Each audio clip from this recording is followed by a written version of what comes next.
passionate, driven, enthusiastic, euphoric. This is who we are as entrepreneurs. But how we leverage these incredible attributes to dream and build businesses that scale and grow is what this podcast is all about. Hello, I'm attorneypreneur Josh Brown, and welcome to Franchise Euphoria. Hello, and welcome back to another episode of Franchise Euphoria. I'm thrilled today to have Cliff Ennico. He is a franchise attorney as well, and I'm thrilled to talk to him about his experience in franchising. He's been a attorney for, I think, approaching 35 years, has written 15 books, helps a lot of different entrepreneurs, and helps people buy franchises. So hopefully this will be a welcome dose for everybody, a change for everybody to hear a different perspective, and I think we're going to have an interesting conversation. Hello, Cliff, and welcome to the show. Josh, it's my pleasure, man. Well, you know, you wrote an interesting article not too long ago for a publication where you were talking about sort of what's going on in franchising, some changes in franchising with the labor relationships, and a recent decision that came out. And I definitely want to focus on what's happening now in franchising. But before we get into any of that stuff, I'd like for you to give a brief background on yourself and sort of what you've noticed about franchising over the 35 years that you've been involved. Absolutely, man. Well, first of all, you gave me a wonderful introduction. I have been practicing law for 35 years. There were no child labor laws back then. I was a prodigy like Mozart. I started at the age of 5. No, I'm only kidding about that, of course. But I've been practicing in the New York City metropolitan area. I'm admitted in New York, New Jersey, Connecticut, and practice really throughout the northeastern United States. And I've been really working that entire time with entrepreneurs and small businesses really of all kinds, including franchises. My best claim to fame, Josh, is something for 10 years I was the co-host of a public television show called Money Hunt. It ran from 1994 to 2003, and it was the very first Shark Tank-type reality TV show for entrepreneurs and people who run their own businesses. Really? It was kind of this, it was really kind of a lot of fun. It was kind of the same format. Of course, it was PBS, so we couldn't get down and dirty with the guests like they do on Shark Tank. But we traveled around the country. We would find people with very unusual business plans, and we would, grill them, and then we would bring during this first half of the show, my co-host and I would basically grill them. He was a venture capitalist, I was a lawyer, so we left no stones unturned. But then during the second half of the show, we brought out a guest who was the quote-unquote Money Hunt mentor, who was a leading figure in that entrepreneur's industry. So, for example, we had Jerry Yang, who was the founder of Yahoo, was on our show. We had Debbie Fields from Mrs. Fields Cookies, some leading venture capitalists, and basically these people would just rip the entrepreneurs' livers out on live television. It was just incredible. Well, how did that come about? How does that show come about? Oh, man, I could tell you, I could do a whole show just on that. But basically, this other gentleman and I, we did a lot of speaking together. We became very friendly. We did a lot of panels together throughout New England. And just one day, we got caught in a snowstorm in Massachusetts. One of these horrible things. We were stuck on the highway for like 6 hours before they opened the roads again. And, when you're sitting in a Jeep with somebody for 6 hours, you kind of run out of things to talk about. So we started talking about what would an entrepreneur TV show look like? I mean, back then there was like nothing on the air. We're talking 1992, 93. There was nothing on the air like this. So we just said, how can we make this compelling? How can we make it? Why would somebody want to watch a show like that week after week after week? And we started working on it. And I mean, within a month, we started doing the show on public access, local, public access TV, along with all the crazy people. And about 3 months later, we got picked up by PBS and started running nationally. It was an incredible success story. I mean, did it run once a week? Did it run once a week, or once a week? Yeah, once a week we did it. We shot a bunch of shows at the same time. It was not live; it was pre-recorded. But that's my claim to fame, and there are a lot of people who still remember me from that day. as being sort of the very first, Shark Tank type of TV show. And that, of course, has opened a lot of doors. I write a nationally syndicated newspaper column now for entrepreneurs, kind of like an Ann Landers. People will email me their crazy business and legal questions, and either I answer them or I find somebody who really knows what they're talking about to answer them. That kind of thing. So I've had a lot of fun, actually. I'm one of the few attorneys around who's had sort of a very interesting life outside of the law, which is kind of fascinating, actually. Well, but it works both ways, right? I mean, it helps you in your practice as well, which is great. It absolutely does. It absolutely does. And also, too, it's a good thing. I always tell young attorneys, I actually mentor quite a few young attorneys here in the New York metropolitan area. I say, you have to talk about things besides law. People find lawyers very intimidating and judgmental. And you have to find a way to humanize yourself. If you're really looking to build a successful practice, you have to be willing to talk to people at their level and let them know that you're not judging them.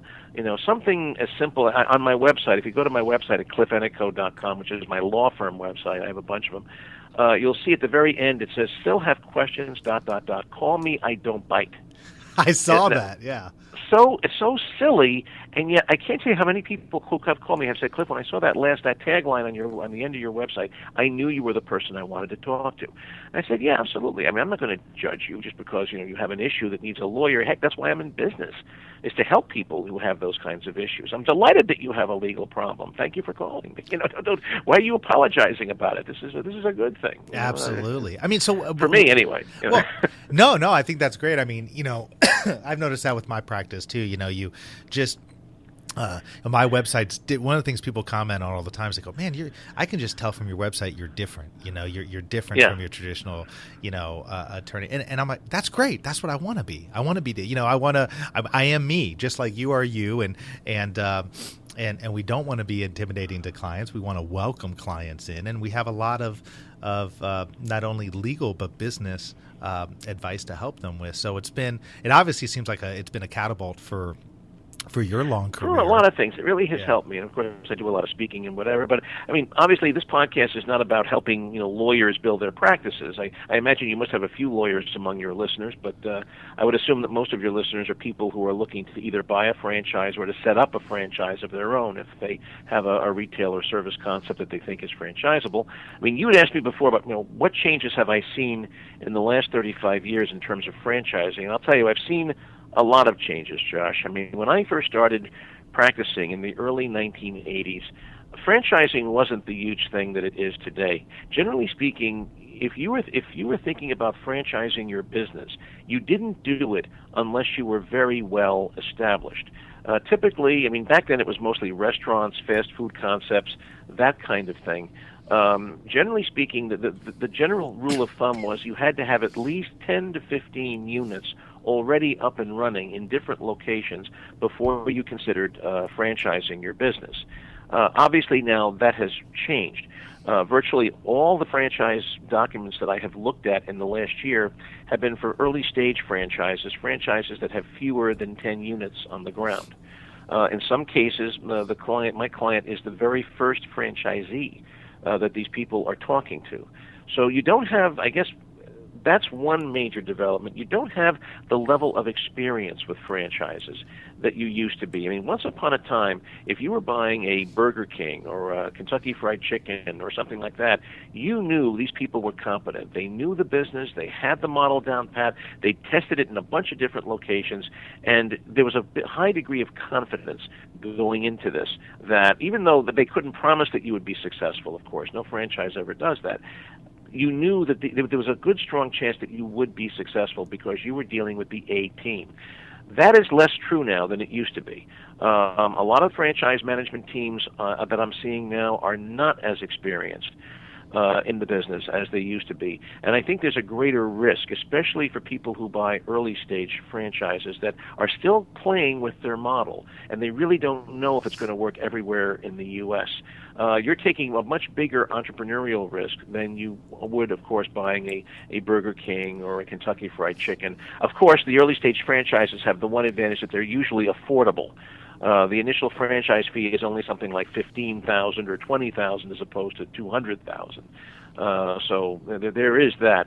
I call this the Although big you'd be surprised. I will say that and I'm sure you've seen those too, where you have a startup and they want a significant franchise fee. Yep. But they don't even have the system down. Yeah, and I share your laughter on that, Josh. I think you would probably advise your client the same as I would. Be very careful. Like they say on Game of Thrones, there be demons. There are dragons over there. Be careful.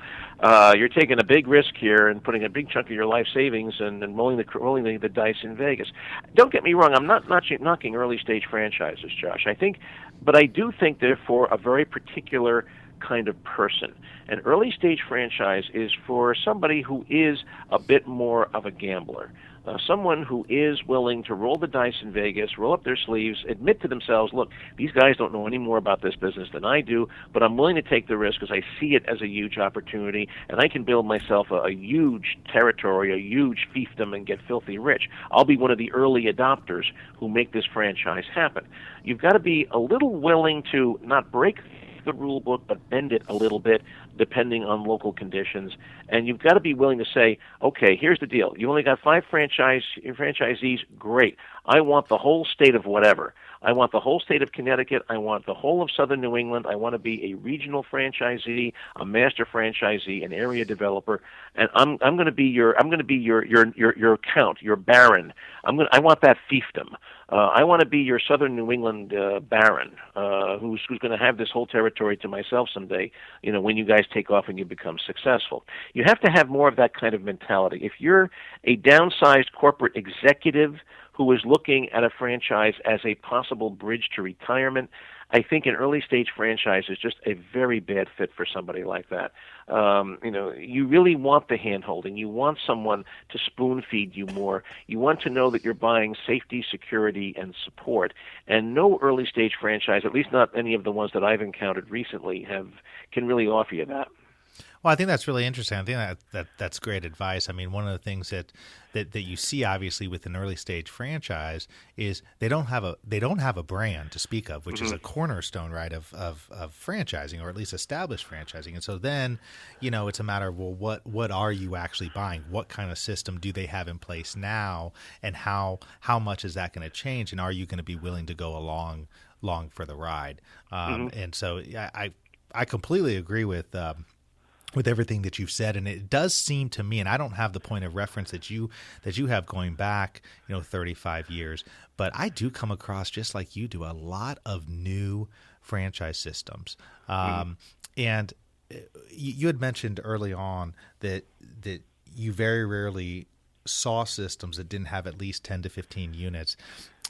I'm curious, and I know you work mostly with franchisees, but one of the things that I talk about with businesses, and businesses will contact, I'm sure they ask you as well, geez, they're having some success, now they want to look at franchising. I'm quite opposed to franchising if you are a brick and mortar type business, if you don't have at least 2 or 3 locations going at the same time to where you can prove out that system. Do you agree with that? I would totally agree. I think I would expand it and say that you really shouldn't even consider franchising unless you have 5 to 10 units or locations in operation. You need to know that your franchise will work in different demographic areas, different economic areas, different parts of the country. A recurring pattern, and I see this a lot because I'm in the Northeast, Josh. I mean, this is one of the most expensive parts of the country to live in. I see a lot of franchises that start in places like Oklahoma and Colorado and Minnesota, where things are relatively cheap, and they build a following, they develop locally, and then the franchise moves out to the 2 coasts, to the Northeast and to the West Coast, and the whole model breaks down because the cost structure is just so different here. In Oklahoma, you can buy a starter home for less than $100,000. In Southern Connecticut, you need at least $500,000 to buy a starter home.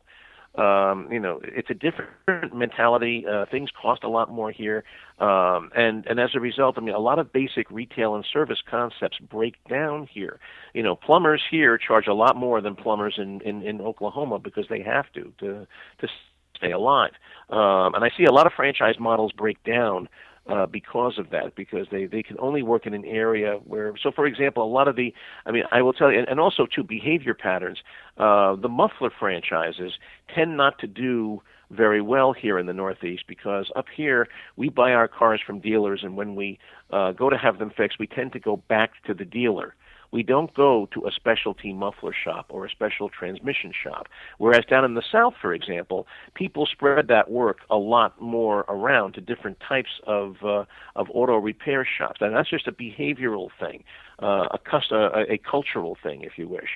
Different parts of the country behave differently, and it may well be that a franchise will only work in a certain part of the country. This is something you don't know when you only have 5 or 6 units. You need to have a lot more because you begin to realize, hey, this cookbook will work anywhere in the U.S. We'd be crazy not to franchise. So, for a potential franchisee, for a potential buyer who's coming in and looking at a newer type system, I mean, what are some of the concerns that you raise to them that they might not otherwise know? Okay. Well, first of all, I tell them really, really study the management team, carefully. If these people, if they're honest, they will admit that they know very little, not much more about this than you do. And don't get me wrong, some people who are running early stage franchises, they're very open. They disclose properly, and I respect that, of course, as an attorney. But I say, look at the management team very carefully. You want to know that there are people who understand the business. You also want to know that they have people who know how to sell franchises too. Now that may sound a little strange. What you don't want is a management team that only knows how to sell franchises, because obviously they can't teach you the business. They can't warn you about the pitfalls and help coach you through those things. But a franchise that doesn't have people on their team who know franchising isn't going to grow and become successful. Beware the franchise that only has one member on their management team, and it's the person who ran a very successful outlet in Tulsa, Oklahoma for 10 years, and now he's starting to franchise. Now, he may know his market extremely well, and he may also know the business very well, but he's never had to grow a big company before. He doesn't really know how franchises work and how to sell franchises. You want both. And if it's a brick and mortar franchise, I always tell my franchisee clients, you want to meet and spend at least a day talking to their VP of real estate. You want to know that they have somebody who understands how real estate works. Seriously, I had a client who was looking to buy a fast food franchise. It was kind of a new concept, gourmet, healthy eats, that kind of thing. There's a lot of those floating around. And I have to say, the founders had a lot of restaurant experience. One of them had worked for a very successful fast food franchise. But the VP of real estate was somebody's daughter. She was 23 years old, and this was her first job outside of college. Now, if you have ever had to negotiate with a shopping center landlord before, forgive me, these people have tattoos and fangs, and their attorneys are even worse. Any 23-year-old, I don't care how smart or how tough they are, is going to get eaten alive by those people in negotiations. Forgive me, you know what I'm talking about here. Absolutely, absolutely. I want to see somebody who looks just about as brutal as what they're going to be up against. And I want somebody who knows the real world here. There are a lot of people who can do demographic studies and say, generally you want to be in this part of town, but when it comes down to really rolling up your sleeves and fighting with a family landlord who's third generation in the business, whatever, it takes a much different personality, and you want to make sure that you've got somebody there who can negotiate effectively for you should it come to that. So those are the things I tell you. In an early stage franchise, you have to understand the concept, but you're really buying the people. Understand the people, and if you really do believe in the people, then maybe it's an investment that you should take seriously. Well, no, I think that's great advice. And by the way, I apologize for my coughing. I've been battling a cold that just won't go away, so I apologize to everybody for that. You poor guy. I know what it is. And at my age, though, you whenever that happens, you start worrying. So you're at the stage where you're not worried about it. So I'm at the stage where I start coughing. I start thinking, tuberculosis, emphysema, that kind of stuff. No, I'm not worried Hey, about that. I just want to. It's just frustrating. So, but I apologize for that. no, don't do apologize. I'll tell you something. My dad told me something that was very profound when I was a boy. I remember we were driving someplace, and he asked me. Somebody on the radio mentioned about the problems of middle-aged people. So I asked my dad. I said, just out of curiosity, Dad, I hear that term a lot. Middle-aged. People referring to somebody as being middle-aged. When are you middle-aged? What's the cutoff point? And he kind of laughed at me. He goes, well, it really has nothing to do with any specific age, Cliff. Here's how I would explain it. There's going to come a time in your life where you stop thinking about how old you are and you start thinking about how many years do I have left.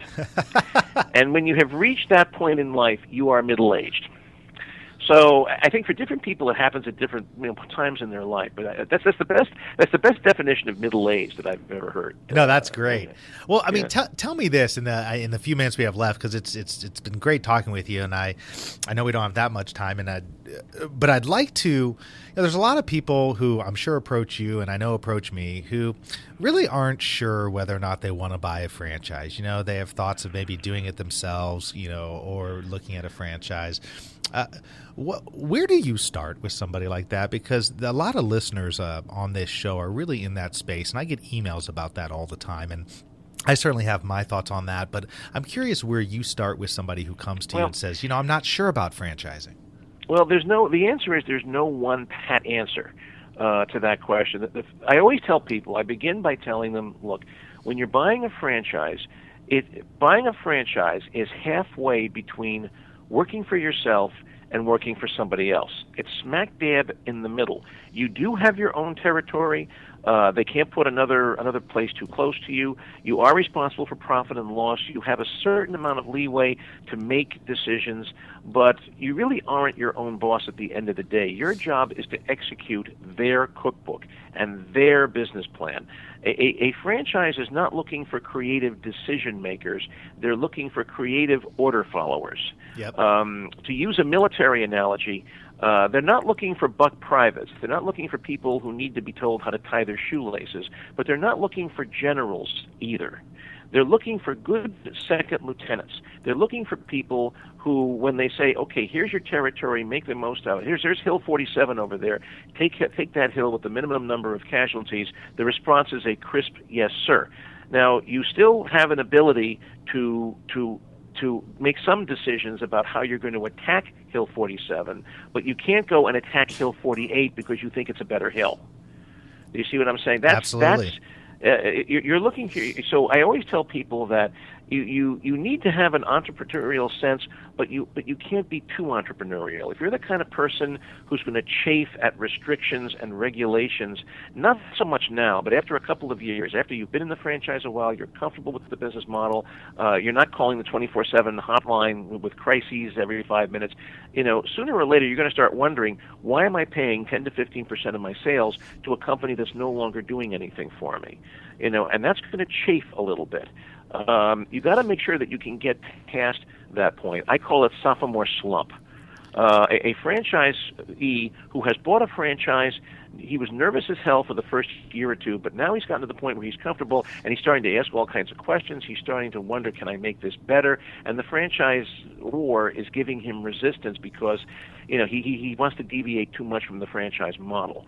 You have to be willing to work comfortably in that kind of an environment, and frankly, not everybody can. Now, that's why I said before, if you're buying an early-stage franchise, you can be a little bit more entrepreneurial, but if you're buying an established franchise, you're kind of expected to wear a straitjacket to some extent, and you have to ask yourself how comfortable you feel about it. It's very much a Goldilocks kind of analysis, and no two clients are exactly the same, Josh. When I look at a situation, I look at the franchisee, I look at the franchise that he's looking to buy, and I try to make the best assessment that I can of, is this a good match of what the person wants to accomplish and what the franchise looks to accomplish. And if I don't get comfortable with that, I will tell the client, look, this is a great franchise, but I'm not really sure it's for you for X, Y, and Z reasons. This is why I tell people, if you're buying a franchise for the first time, go through a franchise broker.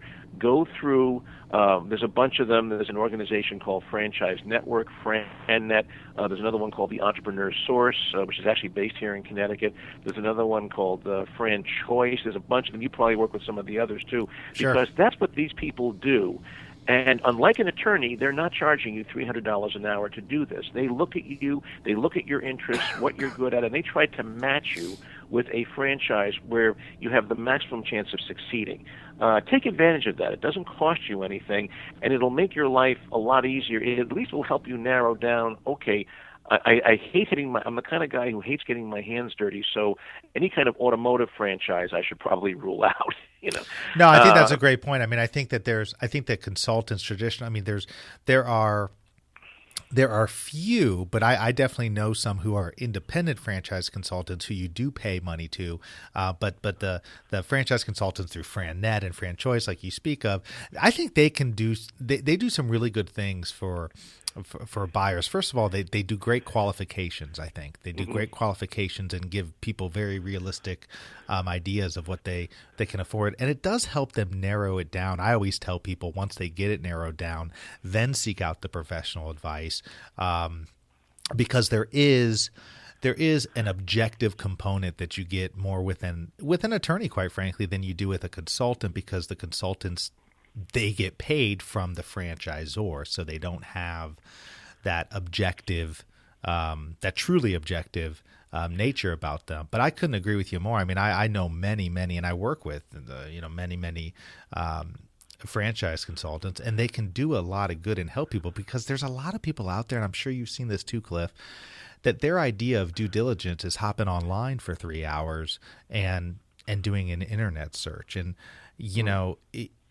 you can just get so lost in your search doing that. And there's a lot of bad information out there, and so you need to go seek professional guidance, especially if it's your first time doing it.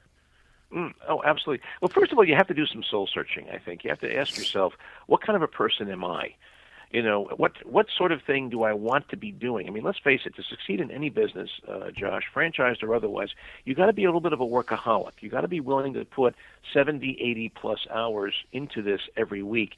And you're not going to do it if you don't think it's a valuable experience. If you're not enjoying it, if you don't feel that you're contributing to society in some positive way, it's not going to happen. I mean, if you really don't if being around old people makes you uncomfortable, if you just don't like dealing with the problems of old age, and I'm not judging you if you are, but you should never ever buy a senior care franchise. That's right. That's silly, but it's a silly example. So it really is. If you hate getting your hands dirty, do not buy a muffler franchise. I mean, it's so basic, and that's what the franchise consultants can help you with. Because I'll tell you, the franchise world is changing a little bit. I don't know if you want to go into this, or maybe we can make it a separate podcast sometime. But there are some things in the franchise world that are changing right now. Let's go into that for a couple minutes, if you have a couple minutes left, because I did want to talk about the here and now and sort of, where we are in franchising now and how things are. There are some changes that are coming about. And let's talk about, there are two that I see specifically here. One is a business thing and one's a legal thing. Let's take the legal thing first, since you and I are both lawyers. I think you're seeing this.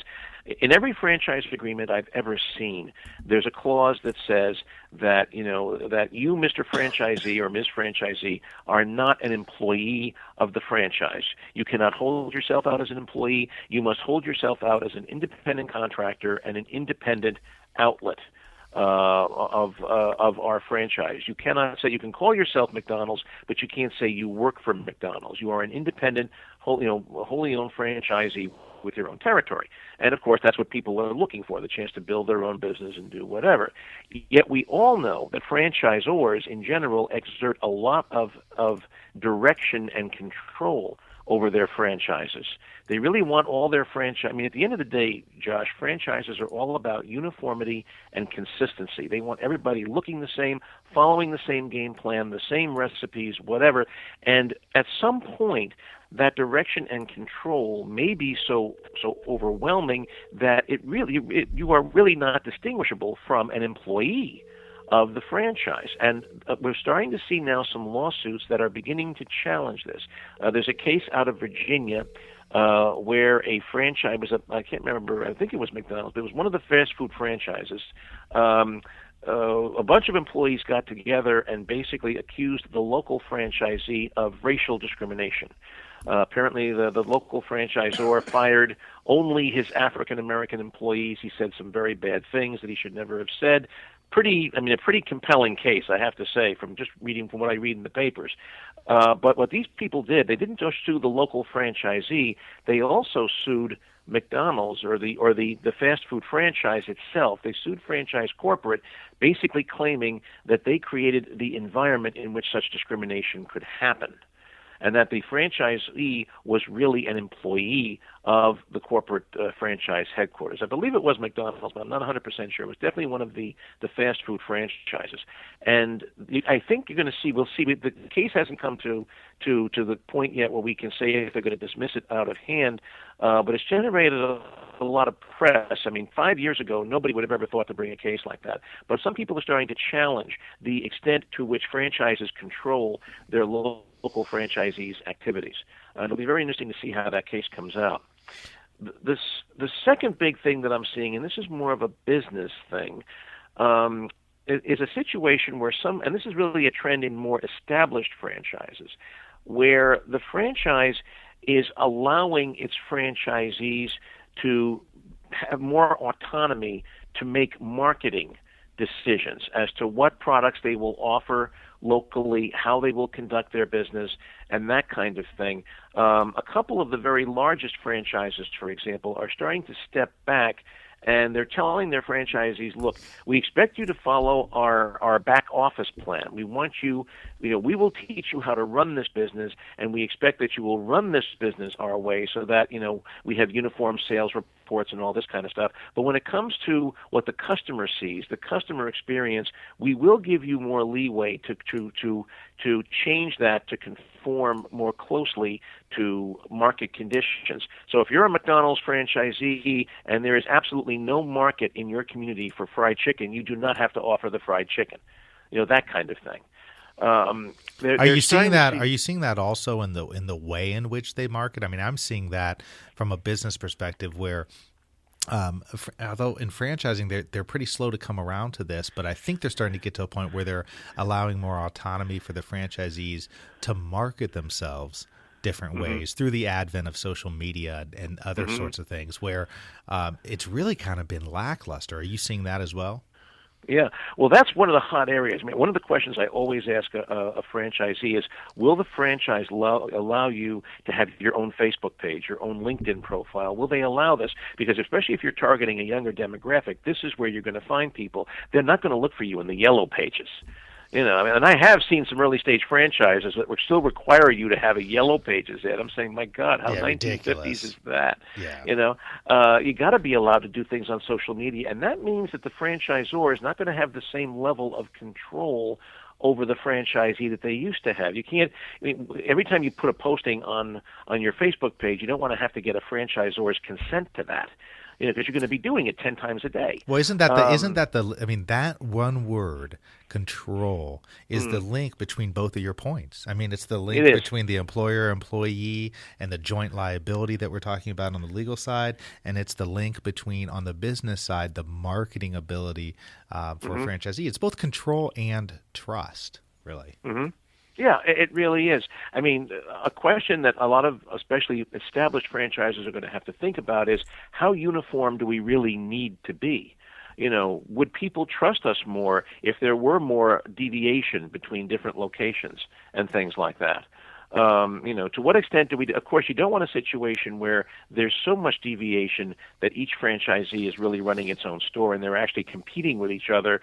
People are going to the place next door in the next town because they offer a different menu mix. I mean, you want people to go to their local franchisee. So it's going to be a major, I think, challenge for franchises in the next few years. Is how much individual freedom do we want these people to have while still maintaining the uniformity and consistency that helps us to build a national or a worldwide brand. Yeah, I mean, I think they want, it's always a challenge because they want the consistency of the experience, but yet there's the very realization that really, whether you're a franchise or your own small business, your location is huge.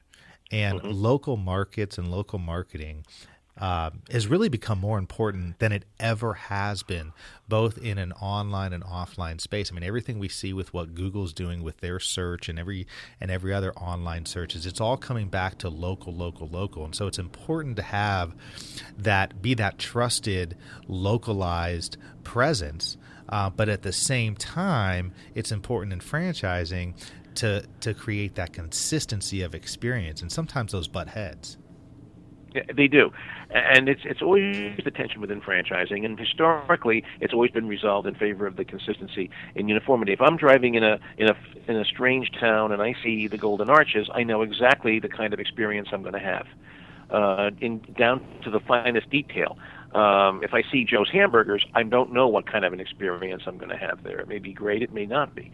So that's always been the attraction of franchising. But I think people too, just like we no longer have 6 and 7 TV channels to watch. We now have thousands. There's a greater fragmentation now. People, I don't think, are going to have going forward that same brand loyalty that they used to have in the past. They're going to start expecting something different. They're not going to trust, especially younger people, the millennials, are not going to so much trust a brand where everything looks the same.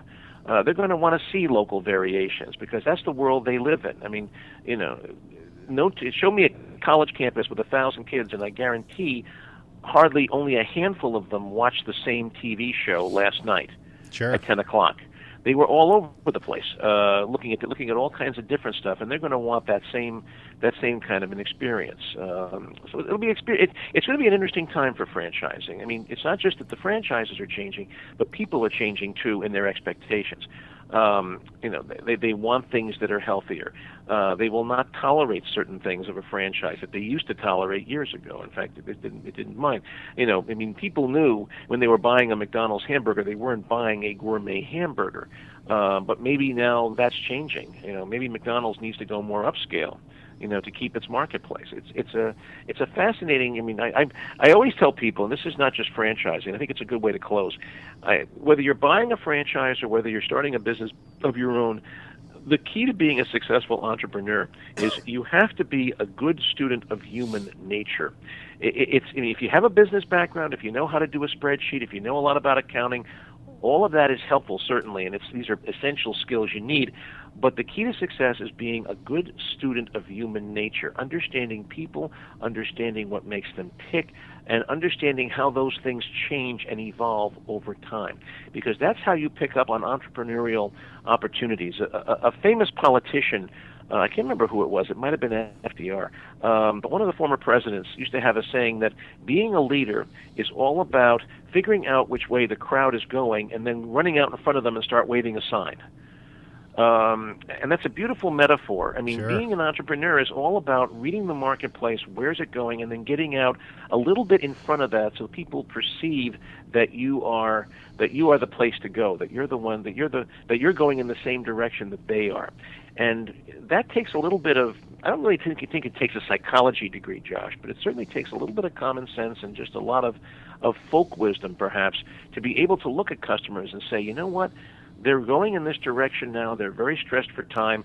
I need to help them more manage that. So maybe what I should do if I have a barbershop type of an operation is I should put TV monitors in my waiting room so the kids can watch, cartoons on Saturday morning. I'll get more traffic on Saturday. While mom's getting her hair cut, the kids can watch cartoons. It's just that basic understanding of where people are going and how you can best accommodate them.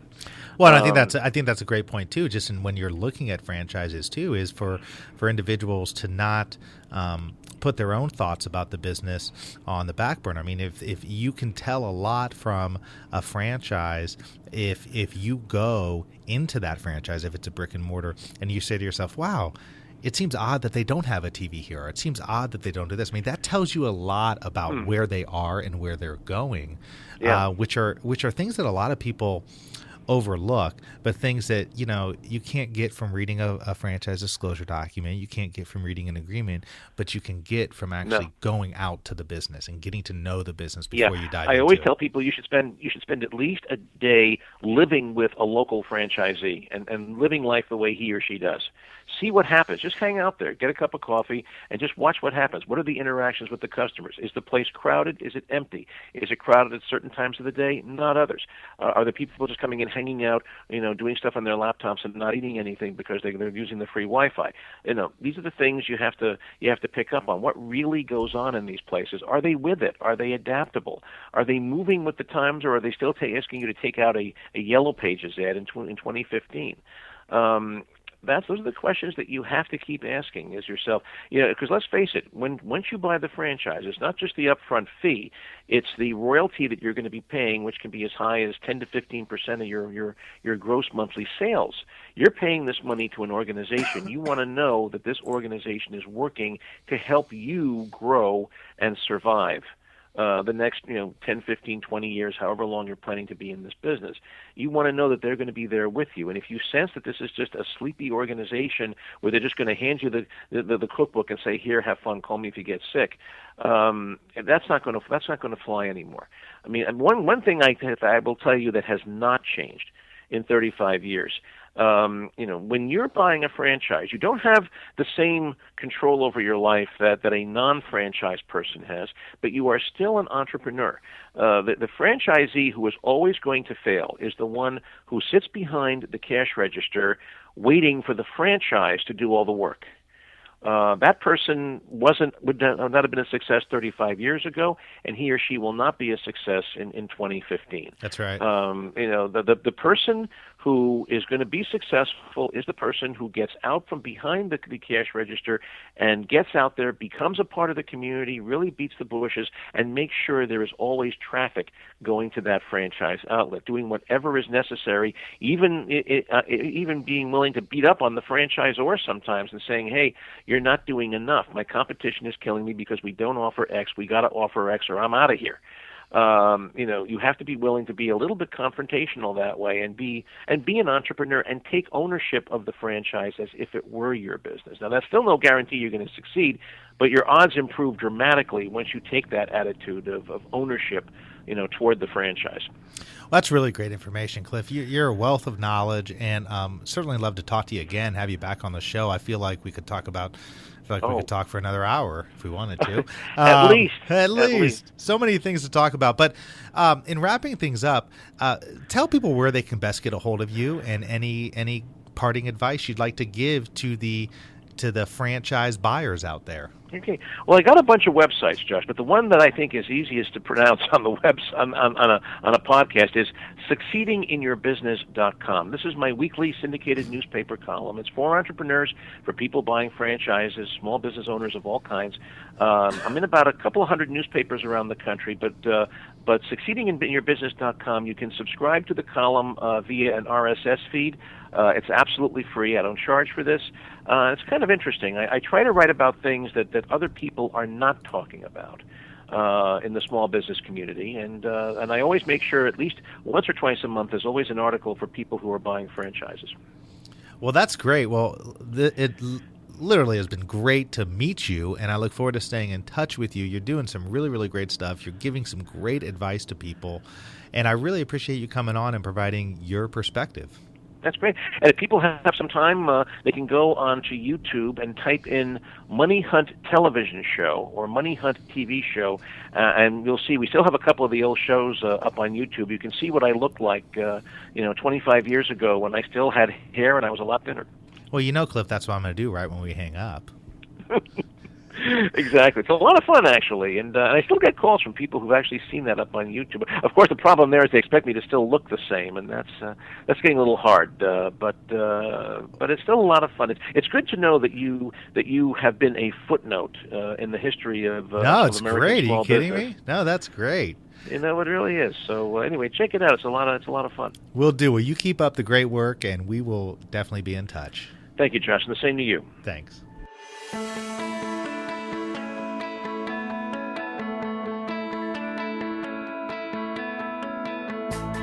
Thanks for being with us today on the Franchise Euphoria podcast. If you enjoyed this episode, please be sure to go to iTunes and provide a review. Also, please remember that although Josh Brown is a licensed and practicing attorney, nothing contained in this podcast should be construed as legal advice, because it is not. The information contained in this podcast is general and educational in nature, and none of it should be relied upon as legal advice. That being said, if you have questions for Josh and would like to contact him, please email him at josh@franchiseeuphoria.com. Thank you so much for listening, and we hope you tune in to our next weekly episode.